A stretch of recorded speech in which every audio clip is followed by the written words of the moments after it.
கல்வியில் தமிழ்நாடு படைத்த சாதனைகளை விளக்கும் வகையில் நடைபெறும் கல்வியில் சிறந்த தமிழ்நாடு கொண்டாட்டத்தில் தெலுங்கானா முதலமைச்சர் ரேவந்த் ரெட்டி கலந்து கொள்ள உள்ளதாக அரசின் செய்தித் தொடர்பாளர் அமுதா ஐஏஎஸ் தெரிவித்துள்ளார்.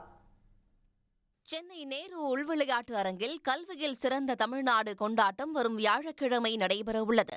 இதையொட்டி செய்தியாளர்களை சந்தித்த தமிழ்நாடு அரசின் செய்தி தொடர்பாளர் அமுதா ஐஏஎஸ் விழாவில் தெலுங்கானா முதலமைச்சர் ரேவந்த் ரெட்டி பங்கேற்க உள்ளதாக தெரிவித்தார். நான் முதல்வன், தமிழ் புதல்வன், புதுமை பெண் உள்ளிட்ட 7 திட்டங்களை உள்ளடக்கி 4 மணி நேரம் நிகழ்ச்சி நடைபெறவுள்ளது.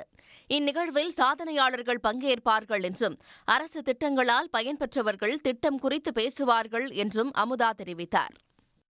நான் முதல்வன், நம்முடைய முதலமைச்சரின் காலை உணவு திட்டம், புதுமை பெண், தமிழ் புதல்வன், விளையாட்டின் சாதனையாளர்கள், சிறப்பு குழந்தை சாதனையாளர்கள், இதுபோன்ற 7 திட்டங்களை உள்ளடக்கிய இந்த சிறப்பு நிகழ்ச்சி ஏற்பாடு செய்யப்பட்டுள்ளது. 4 மணிலிருந்து 6:30 மணி வரை 7 மணி வரைக்கும் ஒவ்வொரு இந்த சிறப்பு திட்டத்தின் பற்றிய சாதனையாளர்கள், பயன்பெற்றவர்கள், பங்கேற்பாளர்கள், ஸ்டேக் ஹோல்டர்ஸ் சொல்லக்கூடியவங்களாம் கலந்துக்குவாங்க. அவங்களுடைய அனுபவங்களை பகிர்வார்கள்.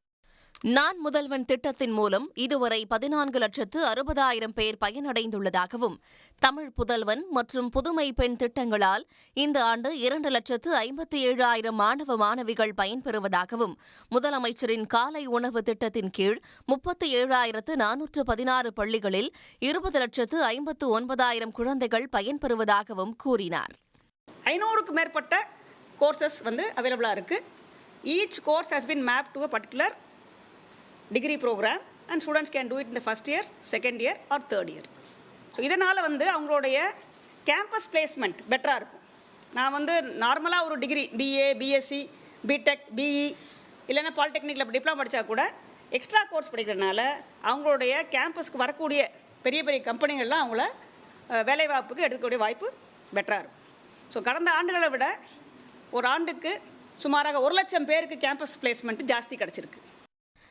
தமிழ்நாடு அரசின் திறன் மேம்பாட்டு பயிற்சிகளால் ஆண்டுக்கு 1,00,000க்கும் அதிகமானோருக்கு வளாக நேர்காணல் மூலம் வேலைவாய்ப்பு கிடைப்பதாகவும் அவர் தெரிவித்தார்.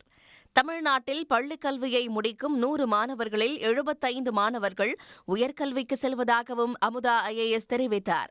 தமிழ்நாட்டிலிருந்து இந்தியாவின் தலைசிறந்த கல்வி நிறுவனங்களில் சேரும் மாணவர்களின் எண்ணிக்கை அதிகரித்துக் கொண்டே இருப்பதாகவும் அமுதா ஐஏஎஸ் தெரிவித்தார். உடனுக்குடன் செய்திகளை தெரிந்து கொள்ள சன் நியூஸ் பெல் ஐகானை கிளிக் பண்ணுங்க.